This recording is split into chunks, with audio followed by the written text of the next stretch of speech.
설교는 김 목사님께서 요한복음 18장과 19장 말씀을 가지고 예수님의 재판이라는 제목으로 세 번째 설교를 전하시겠습니다. 예수님에 대한 유대인들의 재판은 편견과 증오로 특징지어졌습니다. 그에 반하여 로마인들은 예수님에 대해 개인적인 감정을 가지고 있지 않았으며 또한 로마법의 공명정대함은 매우 유명했습니다. 우리는 로마법이 예수님에게 공정한 재판을 제공할 것이라고 기대할 수 있었습니다. 그러나 그러한 일은 벌어지지 않았습니다. 사실 상황은 더 나빠졌습니다.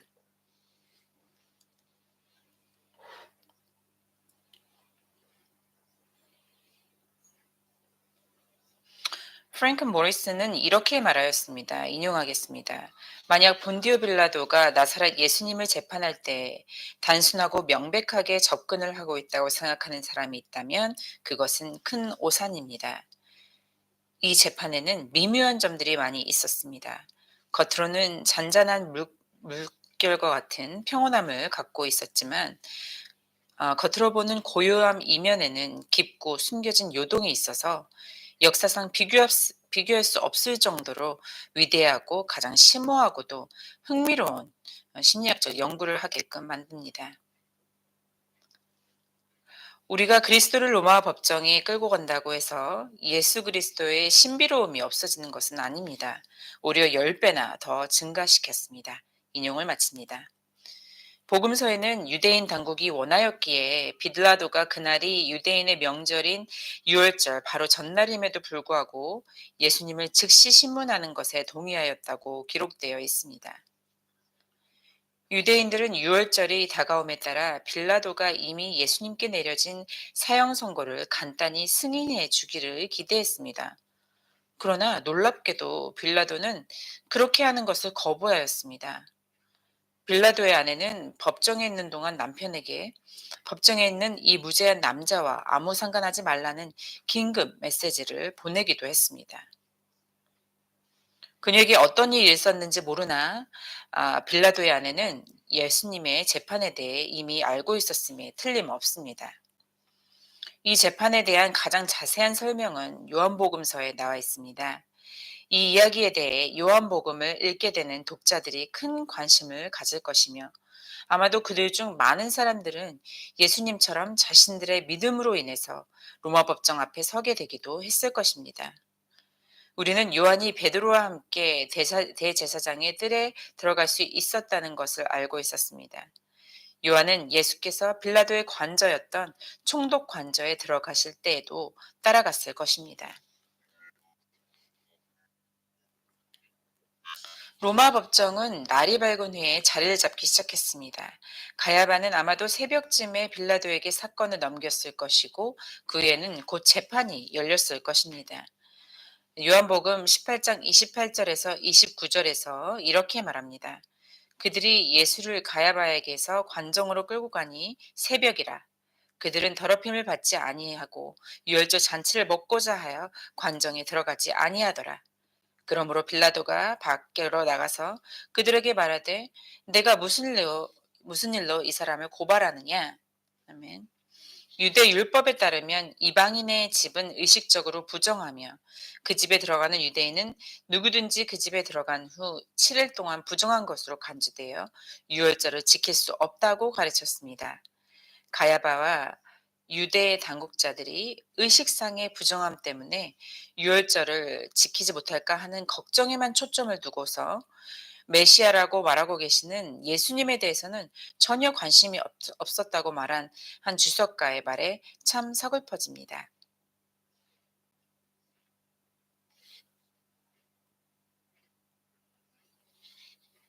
오히려 그들은 예수님을 죽이려고 계획했습니다.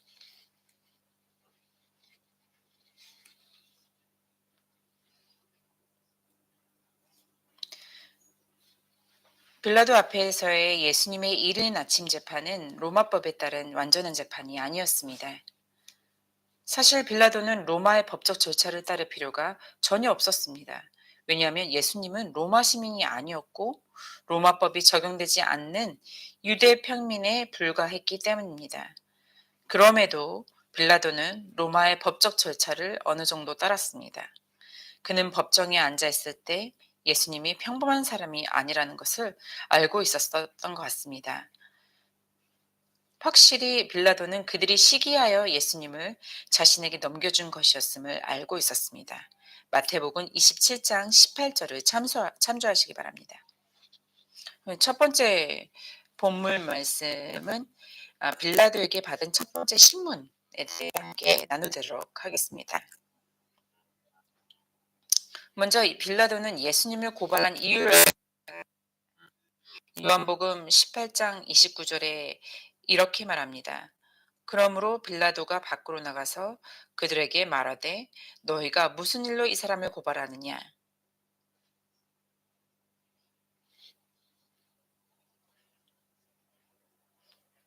그것이 올바른 순서였습니다. 그가 고발당한 이유를 알아야 했습니다. 가야바는 이 말에 놀란 것 같았습니다. 그는 빌라도가 간단하게 사형 선고를 하고 법정에 도장을 찍을 것이라고 생각했을 것입니다. 그러나 빌라도는 그렇지 않았습니다.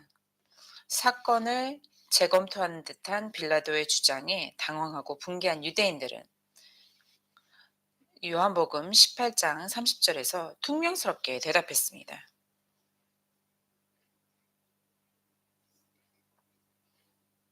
대답하여 이르되 이 사람이 행악자가 아니었더라면 우리가 당신에게 넘기지 아니하였겠나이다. 그들은 빌라도가 이 사건에 대해 자신들을 의심하는 것에 대해 불쾌함을 표출하였습니다.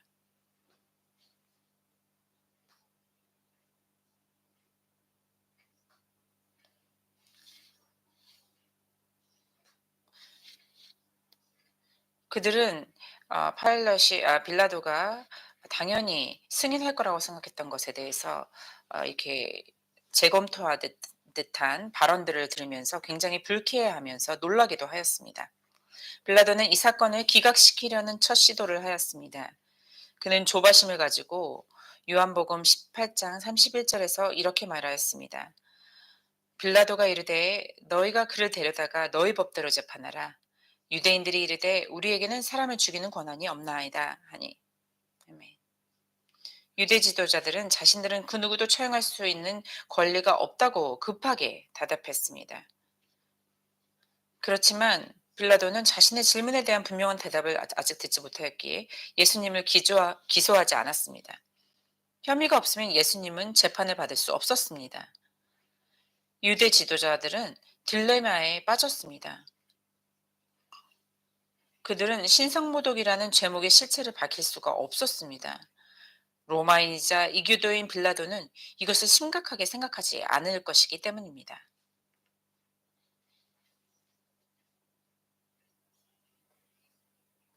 그래서 그들은 서둘러 혐의를 재구성했습니다. 예수님을 죽이려는 그들의 결심은 그들의 행동에서 드러납니다. 이제 그들은 유대인 재판에서조차 언급되지 않았던 명백히 거짓인 새로운 혐의를 예수님에 대해 제기했습니다. 누가복음 23장 2절에 이렇게 말합니다. 누가복음 23장 2절 고발하여 이르되 우리가 이 사람을 보매 우리 백성을 미혹하고 가이사에게 세금 바치는 것을 금하며 자칭 왕 그리스도라 하더이다 하니. 아멘. 국가를 왜곡한다 혹은 국가를 전복시키려 한다라는 첫 번째 혐의는 어떤 확실한 행위로 입증된 것이 아니기에 매우 모호한 것이었습니다. 가이사에게 세금을 바치는 것을 금한다라는 두 번째 혐의는 분명히 명백히 거짓이었습니다. 그래서 이 혐의 또한 충분치 않다라고 말할 수 있습니다.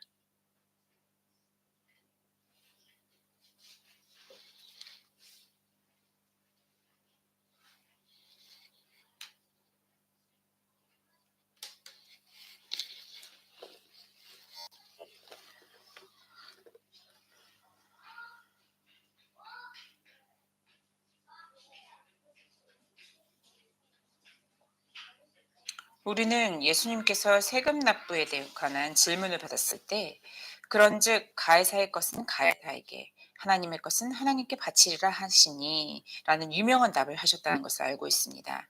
마태복음 22장 21절을 참조하시기 바랍니다.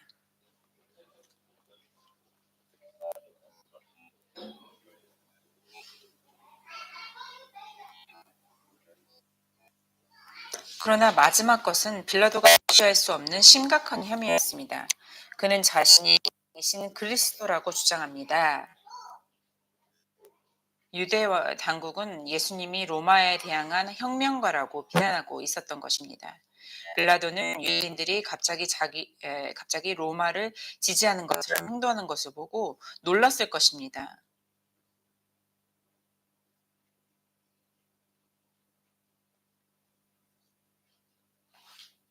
그러나 이러한 제목은 빌라도가 무시할 수 없는 혐의였습니다. 로마 형제의 권위를 위태롭게 하는 혐의였기 때문입니다. 이러한 혐의는 반역죄에 해당하는 것이었습니다. 둘째, 빌라도는 예수님을 치조했습니다. 황제에 대항하는 어떤 활동에라도 가담하는 것은 위법이었습니다.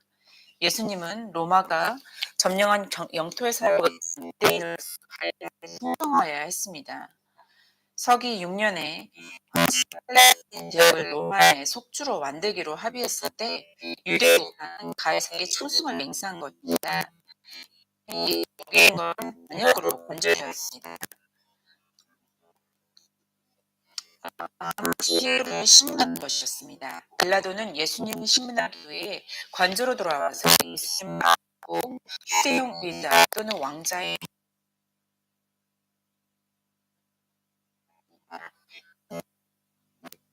로마를 대표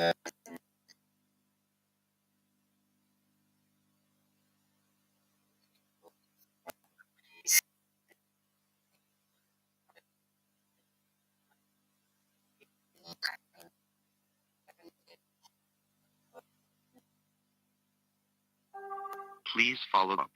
하고 계신다는 의미입니다.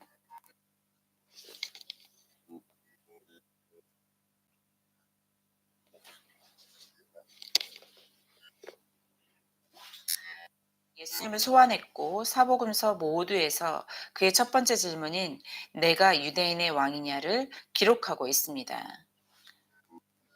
요한복음 18장 33절, 마태복음 27장 11절, 마가복음 14장 61절을 참조하시기 바랍니다. 너라는 단어가 강조됩니다. 빌라도는 예수를 바라보면서 누군가가 그를 왕이라고 주장하는 것을 보고 놀랐습니다. 확실히 그는 그렇게 보이지는 않았습니다.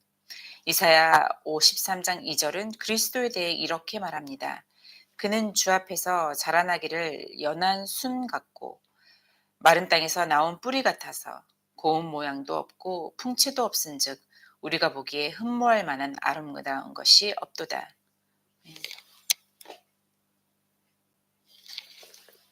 예수님께서 요한복음 18장 34절에서 이렇게 답하셨습니다. 예수께서 답하시되 이는 내가 스스로 하는 말이냐 다른 사람들이 나에 대하여 내게 말한 말이냐. 이 질문은 중요한 차이를 만듭니다. 왕이라는 단어가 이해되는 방식에는 두 가지가 있습니다. 한편으로는 저항 지도자인 가이사에 맞서 음모를 꾸미는 정치적 왕을 가리킬 수도 있습니다. 그렇지 않다면 여기서의 왕은 유대인의 메시아 왕을 가르칠 수도 있습니다.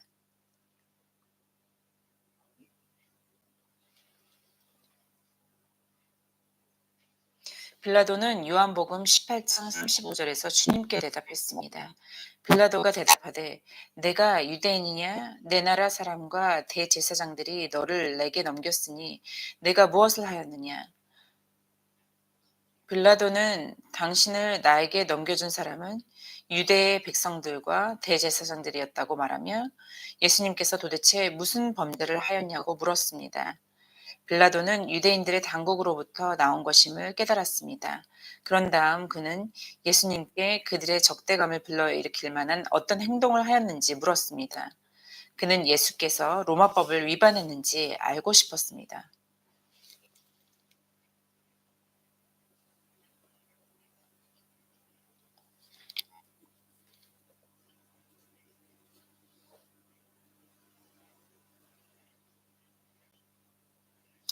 첫째, 예수님께서는 자신을 변호하셨습니다.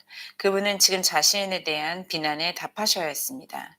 요한복음 18장 35절에서 36절에서 말합니다.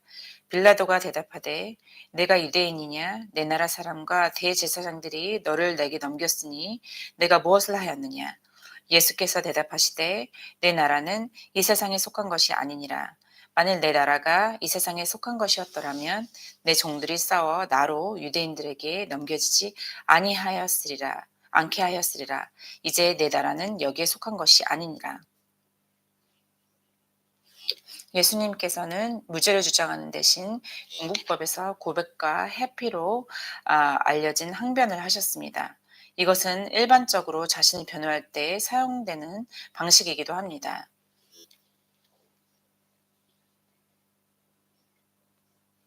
예수님께서는 사실상 많은 그런 혐의가 있을 수는 있겠지만 자신은 아무런 죄가 없다고 동시에 주장을 하시는 것입니다. 즉, 이 말의 뜻은 이렇습니다. 나는 내가 한 주장을 인정하고 나에 대해 주장되고 있는 바를 인정하며 그 주장에 대해 본질적으로 사실임을 인정한다. 그러나 나는 나를 고발한 사람들이 주장하는 의미로는 동의하지 않는다. 내가 나는 내가 왕이라고 주장한다는 것을 인정하지만 대제사장들이 주장하는 종류의 왕은 아니다. 나는 왕이요 가이사르의 경쟁자라고 주장하는 것이 아니며 내가 황제에 대항한 반역의 죄를 지었다는 것에 대해서는 인정할 수 없다. 나는 왕국을 세우러 왔으나 지상의 왕국을 세우러 온 것이 아니며 내 왕국은 이 세상에 속한 것이 아니다. 만일 내 나라가 이 세상에 속한 것이었더라면 내 종들이 싸워 나로 하여금 유대인들에게 넘겨지지 않게 하였을 것이다. 그러나 지금 내 나라는 이 땅에 있는 것이 아니다. 프랭크 J. 파월 예수님의 재판의 저서를 인용하였습니다.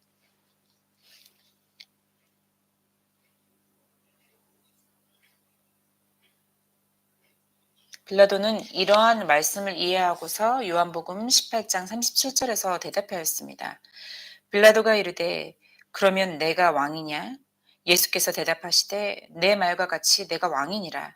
내가 이를 위하여 태어났으며 이를 위하여 세상에 왔나니 곧 진리에 대하여 증언하려 함이로라.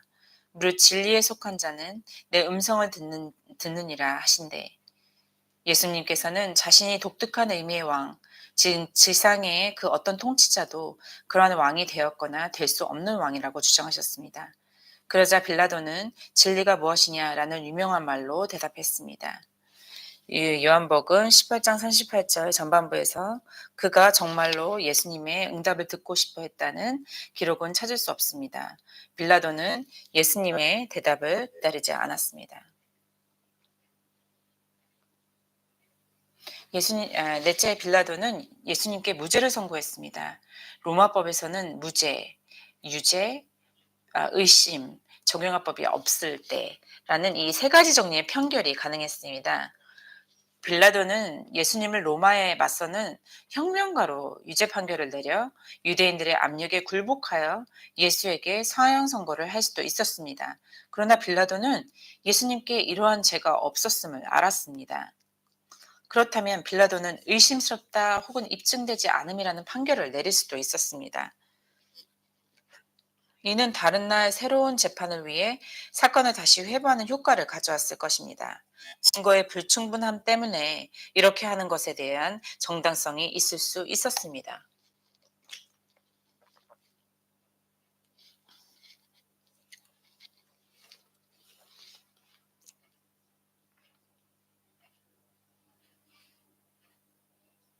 그러나 빌라도는 그가 저지른 다른 잘못이 무엇이었든 간에 이번에는 공의롭게 행동하고 정당한 판결을 내렸습니다. 예수님을 데리고 재판석에서 내려와 기다리던 대제사장들과 무리에게로 나가서 나는 그에게서 아무 죄도 찾지 못하였노라. 그 최종 결론을 내렸습니다. 요한복음 18장 38절에 빌라도가 이르되 진리가 무엇이냐 하더라. 이 말을 하고 다시 유대인들에게 나가서 이르되 나는 그에게서 아무 죄도 찾지 못하였노라. 아멘. 누가복음 23장 4절에서 죄를 찾지 못하였습니다.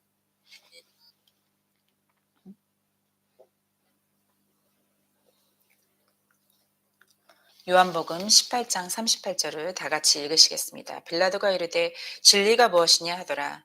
이 말을 하고 다시 유대인들에게 나가서 이르되 나는 그에게서 아무 죄도 찾지 못하였노라. 죄를 찾지 못하였습니다. 예수님 안에서 그 어떤 죄도 찾지 못했습니다. 이렇게 함으로써 재판은 끝났고 기소는 실패했습니다. 그렇다면 법정은 정리가 되어야 하고 죄수는 석방되어야 합니다. 그러나 빌라도의 판결이 사건을 끝내기는커녕 사건 상황을 더욱 악화시켰고 군중을 격분시켰습니다.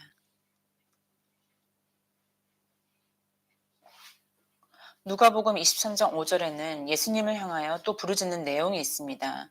무리가 더욱 강하게 말하되 그가 온 유대에서 가르치고 갈릴리에서부터 시작하여 여기까지 와서 백성을 소동하게 하나이다.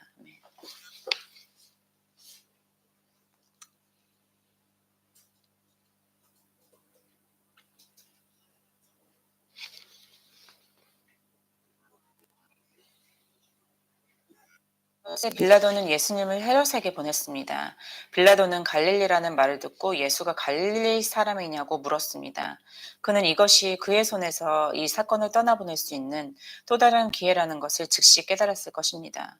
만약 예수님이 갈릴리에 속하셨다면 그분의 재판을 맡을 사람은 갈릴리의 지역 통치자인 헤롯이어야 합니다.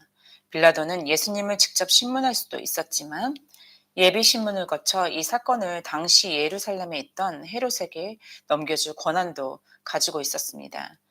헤롯에게로 이 사건을 넘겨줌으로써 빌라도는 이 고통스러운 딜레마에서 벗어날 수 있었을 뿐만 아니라 외교적 업적을 낼 수도 있었습니다. 빌라도와 헤롯은 서로 우호적이지 않았습니다. 그러나 빌라도가 이렇게 행동을 취한다면 둘 사이의 관계를 좀 더 나아지게 하는 일에 도움이 될 것이었습니다. 빌라도는 이제 헤롯이 이 사건을 처리할 뿐만 아니라 자신도 좀 더 편안하게 되기를 바랬습니다.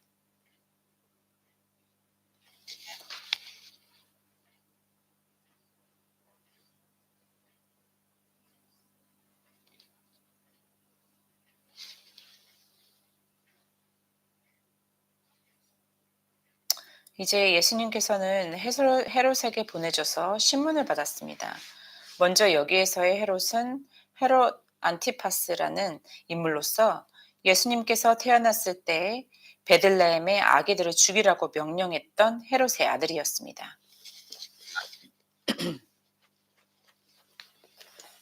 세례 요한을 자신의 의붓딸의 뜻에 따라 살해한 사람이 헤롯 안티파스였고 그는 자신의 친형제 빌립의 아내였던 헤로디아를 아내로 삼아 함께 살고 있었습니다. 그가 예수님을 보았을 때 그는 오랫동안 예수님을 보고 싶어 했기 때문에 기뻐했습니다. 헤롯은 예수님을 보고 매우 기뻐하였습니다. 헤롯이 예수님에 대하여 처음 들었을 때 그가 가졌던 생각들은 누가복음 9장 7절에서 8절 말씀에 잘 기록되어져 있습니다. 7절 분봉왕 헤롯이 이 모든 일을 듣고 심히 당황하니 이는 어떤 사람은 요한이 죽은 자 가운데서 살아났다고도 하며 어떤 사람은 엘리야가 나타났다고도 하며 어떤 사람은 옛 선지자 한 사람이 살아 나타났다고도 함이라.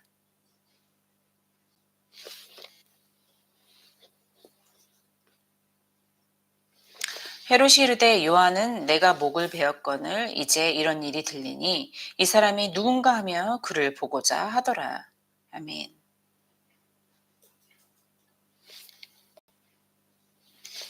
헤롯은 예수님을 반대 신문하려 하였지만 실망하였습니다. 예수님께서는 헤롯의 쓸데없는 호기심을 충족시켜 주지 않으셨고 그의 즐거움을 채워주기 위한 기적들을 나타내 주지 않으셨습니다. 예수님은 자신에게 주어진 질문에 어떠한 답변도 하지 않으셨습니다. 예수님께서는 유대인들과 로마 재판관들의 질문에는 답변을 해주셨지만 정의로운 법정에서 행해지는 이 살인자들의 노름에는 아무런 답변도 하지 않으셨습니다. 헤롯은 분노하였습니다. 그는 예수님을 조롱하고 비웃고 있던 자신의 병사들의 행위에도 동참하였습니다. 누가복음 23장 11절 말씀입니다. 헤롯이 그 군인들과 함께 예수를 업신여기며 희롱하고 빛난 옷을 입혀 빌라도에게로 도로 보내니. 아멘. 어찌된 영문인지 모르지만 헤롯은 예수님을 심판하여 사형을 선고할 기회를 붙잡지 않았습니다. 아마 그의 마음속 깊은 곳에서는 예수님을 두려워했을 것입니다. 세례 요한을 죽인 것에 대한 그의 양심이 여전히 그를 괴롭히고 있었을 것이었습니다. 가능성이 더 큽니다.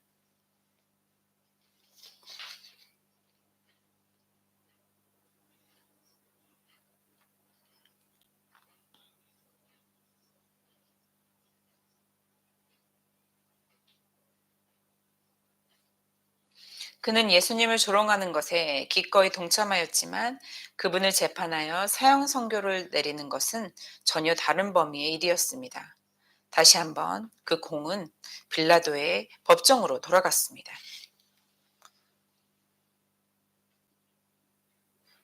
이제 두 번째 빌라도의 신문에 대해서 한번 나눠보도록 하겠습니다. 예수님의 재판이라는 골칫거리를 없애버리고자 하였던 빌라도의 바람은 이루어지지 않았습니다. 이제 빌라도는 어떠한 조치라도 취해야 했습니다. 첫 번째, 빌라도는 총독으로서의 권위가 심각하게 위협을 받았습니다.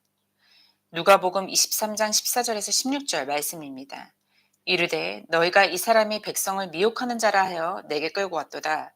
보라, 내가 너희 앞에서 신문하였으되 너희가 고발하는 이 일에 대하여 이 사람에게서 죄를 찾지 못하였고 헤롯이 또한 그렇게 하여 그를 우리에게 도로 보내었도다.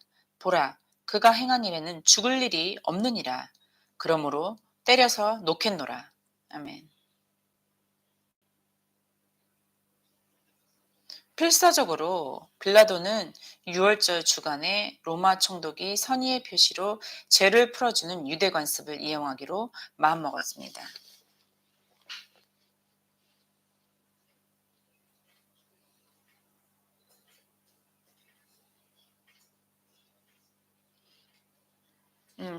로마법에는 이에 대한 전례가 있었습니다. 제국의 치안 판사는 대중의 외침에 응답하여 죄수 한 명을 사면하고 무죄를 선고할 수 있었습니다. 그곳에는 악명 높은 죄인인 강도 살인마 바라바가 있었습니다. 군중들에게 선택의 기회가 주어졌습니다.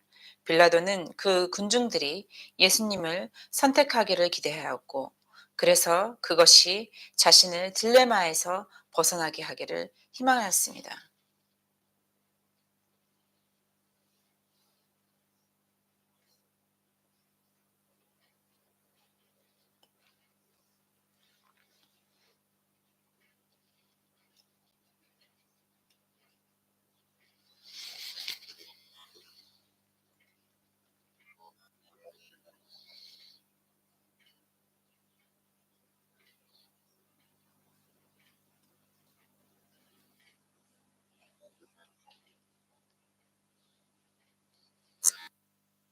선택을 기다리는 동안 그는 아내 클라우디아 프로클라로부터 한 메시지를 받았습니다.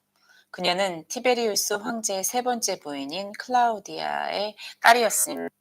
빌라도가 총독으로 임명될 수 있었던 것도 그의 인맥 때문이었다고 전했습니다. 클라우디아는 예수님에 대한 꿈을 꿨습니다. 꿈을 꿨고 그녀는 긴급한 메시지를 남편에게 보냈습니다. 마태복음 27장 19절 말씀에 이렇게 말합니다.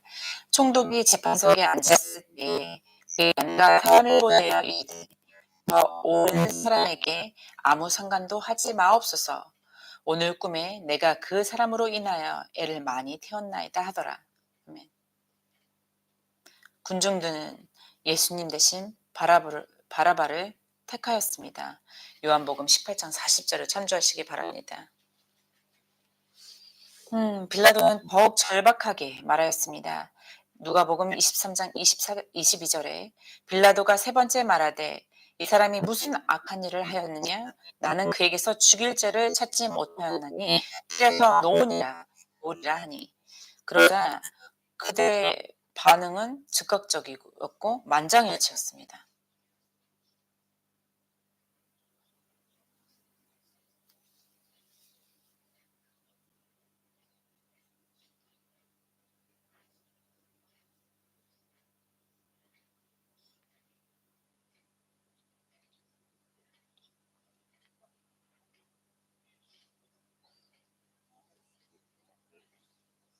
마태복음 27장 22절에서 23절에 이렇게 말합니다. 빌라도가 이르되 그러면 그리스도라 하는 예수를 내가 어떻게 하랴? 그들이 다 이르되 십자가에 못 박혀야 하겠나이다. 빌라도가 이르되 어찌 믿냐? 무슨 악한 일을 하였느냐? 그들이 더욱 소리질러 이르되 십자가에 못 박혀야 하겠나이다 하는지라.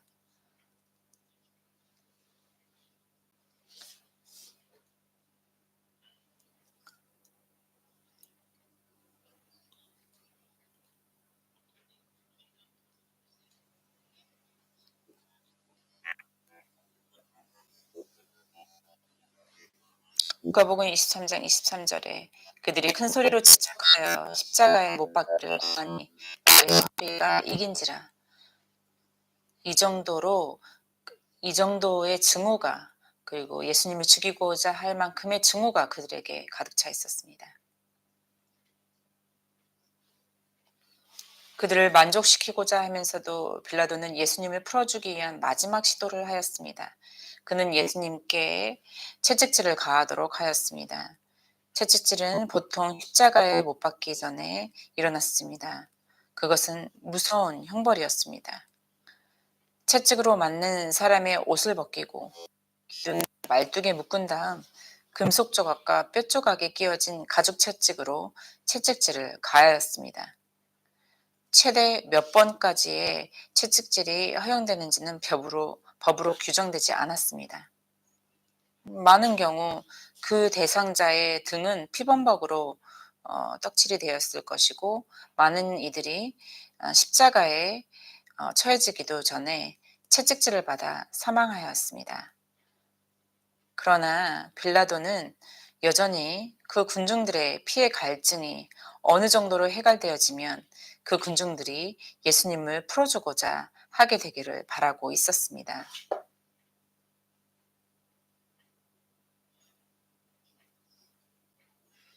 르스키는 예수님께 가해진 채찍질은 십자가형을 위한 것이 아니라 그 십자가형을 피하기 위한 것이었다라고 말하였습니다. 예수님을 채찍질하면서 로마 병사들은 그분을 조롱하였습니다. 그들은 가시 면류관을 엮어 그분의 머리에 씌웠습니다.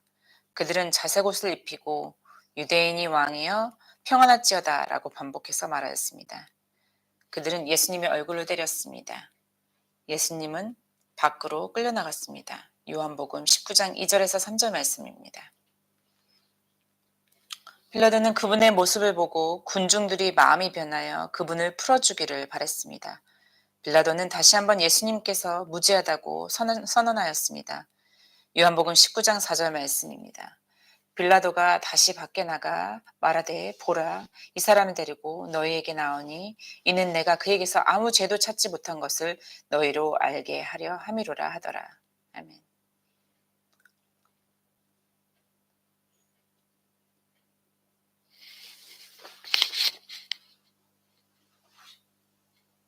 그럼에도 불구하고 여전히 채찍질을 허용하였다고 말한 것이었습니다. 빌라도는 심지어 이렇게도 말하였습니다.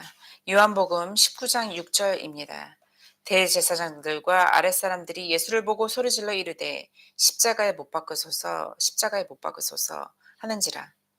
빌라도가 이르되 너희가 친히 데려다가 십자가에 못 박으라. 나는 그에게서 죄를 찾지 못하였노라. 아멘. 그러자 이어지는 7절에서 그들이 대답하였습니다. 유대인들이 대답하되 우리에게 법이 있으니 그 법대로 하면 그가 당연히 죽을 것은 그가 자기를 하나님의 아들이라 함이니라. 결국 진실이 모습을 드러내었습니다. 유대인들이 생각하던 예수님에 대한 진짜 죄명이 마침내 드러났습니다. 바로 예수님께서 하나님의 아들이시라고 말씀하신 것이 제목이었습니다. 이것은 그들이 주장했던 반역죄와는 완전히 다른 것이었습니다. 네 번째, 요한복음 19장 8절에서 이 말을 들은 빌라도는 전보다 더욱 두려웠습니다. 그는 예수님을 향해 돌아서서 그분께 너는 어디로부터 왔느냐라고 물었습니다. 19장 9절 말씀. 그는 예수님으로부터 아무런 대답을 듣지 못하자 10절에 다시 말하였습니다. 빌라도가 이르되 내게 말하지 아니하느냐? 내가 너를 놓을 권한도 있고 십자가에 못 박을 권한도 있는 줄을 알지 못하느냐? 11절에서 예수님께서 이렇게 대답하셨습니다. 예수께서 대답하시되 위에서 주지 아니하셨더라면 나를 해할 권한이 없었으리니 그러므로 나를 내게 넘겨준 자의 죄는 더 크다 하시니라. 예수님께서는 그분의 재판에 대한 진짜 책임은 가야바와 유대 당국에 있음을 지적하셨습니다.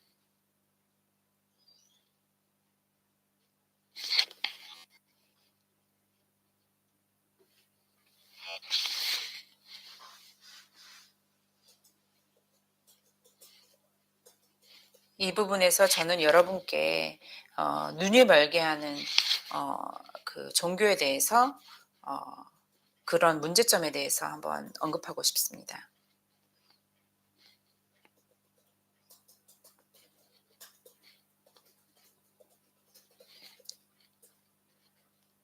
종교적 열정과 종교의 대상이 잘못됐다면 그들의 믿음은 잘못된 것입니다.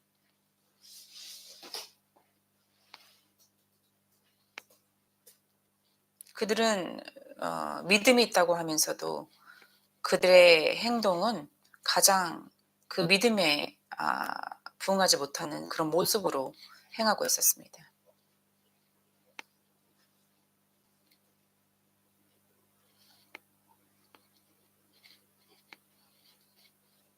그 유대 종교 지지자들은 자기의 삶을 절제하고 또 자기의 믿음을 행동으로 그들의 선생으로서 행동으로 믿음의 선생으로서 그렇게 보여지면서도 실제로는 예수님을 죽일 수 있는 그런 증오심과 잘못된 믿음을 가지고 있었습니다.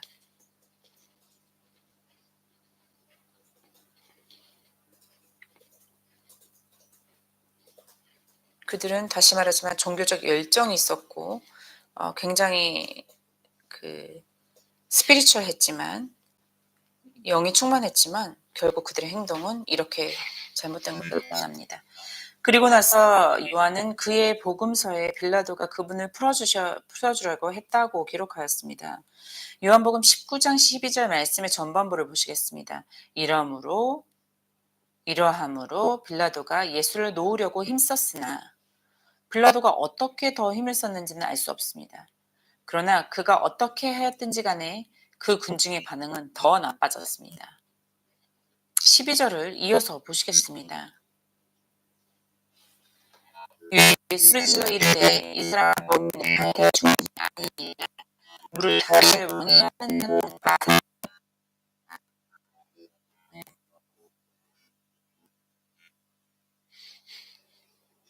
그리고 나서 그들은 결국 이렇게 말하였습니다. 요한복음 19장 15절 그들이 소리 지를 때 어찌하소서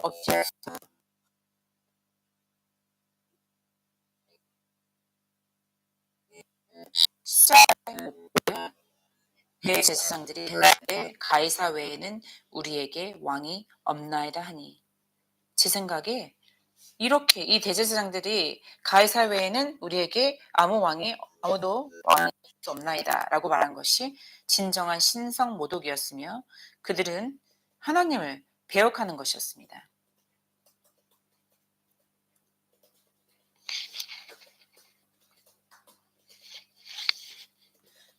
그들의 왕이 시절 아니에요. 그들의 왕은 하나님이셨습니다.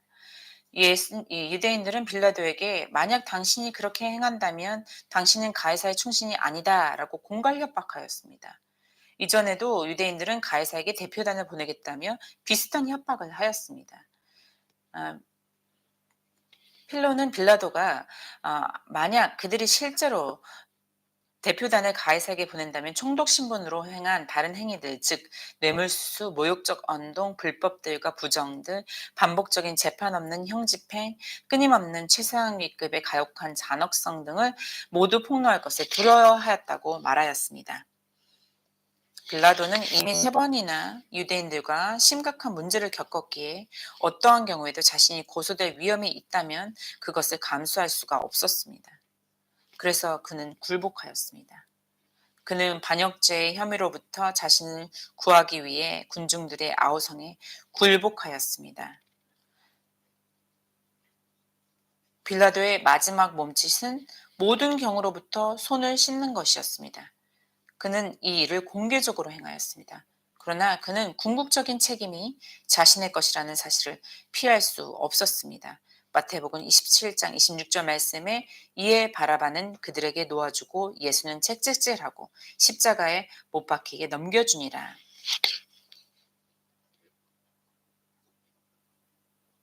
결론을 맺겠습니다. 이제 예수님에 대한 재판은 끝입니다. 예수님을 위해 정의를 행할 수 있었던 유일한 사람인 빌라도는 그분을 처형자들에게 넘겼습니다.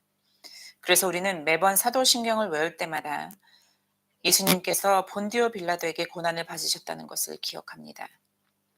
예수님에 대한 재판은 비리로 가득 차 있었습니다. 예수님께서는 신문을 받기 전에 이미 사형 선고를 받았습니다. 극악무도한 이 일이 유대인의 율법에 의해 이루어졌고 로마 총독이 본디오 빌라도에게 강요되었습니다. 마태복음 17장 18절에서 라는 것이 있지 않았습니다. 이는 그들이 시기로 예수를 넘겨준 줄 알다. 바로 이 시기였습니다. 12제자들이 역시 시기와 질투라는 문제, 그들 중 누가 더 크냐라는 그 문제로 다툼을 겪었었습니다. 자신들만의 종교 유인들은 눈이 가려졌습니다. 종교에 대한 열정이 그들의 마음을 증오로 가득 채웠습니다. 진리를 바라보게 하여야 할 종교에 대한 그들의 이해가 왜곡되었습니다. 그래서 그들로 하여금 그들이 믿는다고 고백하는 하나님을 거스르는 행위를 하도록 만들었습니다. 그들은 하나님의 이름으로 하나님의 아들을 증오하였습니다. 이 모든 것이 일어난 것은 바로 하나님께서 자신들의 백성들을 그들의 죄에서 구원하시기 원해서 일어났습니다. 여러분의 죄를 회개하십시오. 왜냐하면 그리스도께서 여러분의 죄로 인해 죽으셨기 때문입니다. 여러분들은 자신들이 교회에 가고 성경 공부에 가고 교회 활동에 참여하기 때문에 여러분 자신에게 확신을 가지고 계십니까?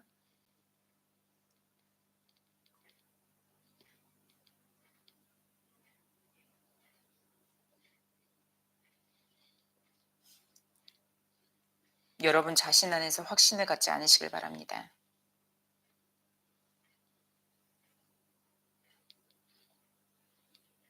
잘못 인도된 확신과 회심, 그리고 잘못된 교리적 믿음은 여러분을 파멸로 이끌 것입니다.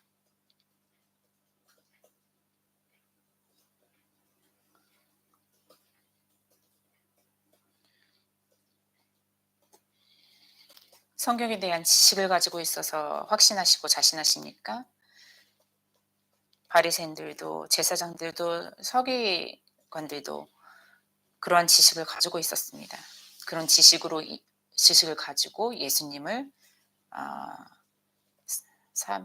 살해하였습니다. 여러분의 성경 지식으로 자신에 대한 확신을 가지지 마십시오. 교회에서 봉사하는 삶이 확신을 가지게 하십니까? 제사장들은 성전에서 매일 섬겼습니다.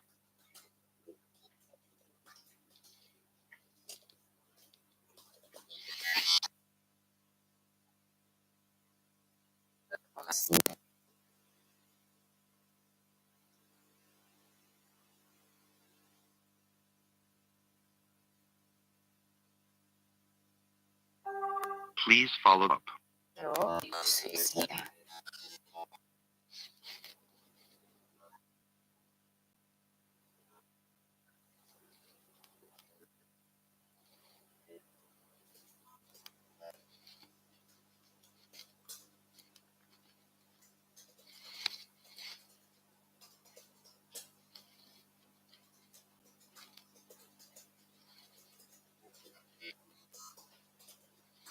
안타깝게도 말씀을 아는 이들이 그 말씀을 가지고 더욱 사람을 판단하고 또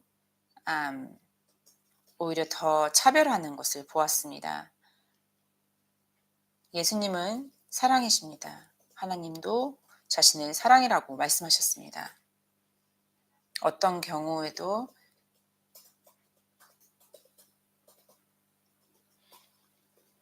말씀을 많이 알지만 사랑이 없는 경우가 될 수 있습니다.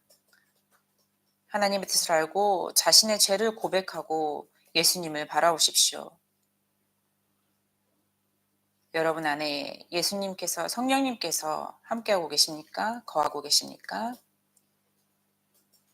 오직 예수님만이 여러분의 삶의 고백이 되어지고 예수님 안에서 그 믿음의 확신이 가져지시길 바랍니다.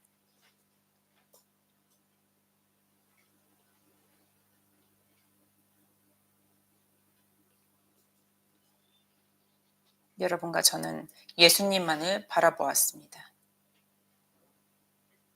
이 예수님에 대한 재판은 공정하지 않았고 옳지 않았지만 예수님께서는 그것을 받아들이셨습니다. 그분의 십자가를 함께 지고 그분을 따르시길 바랍니다. 기도하시겠습니다.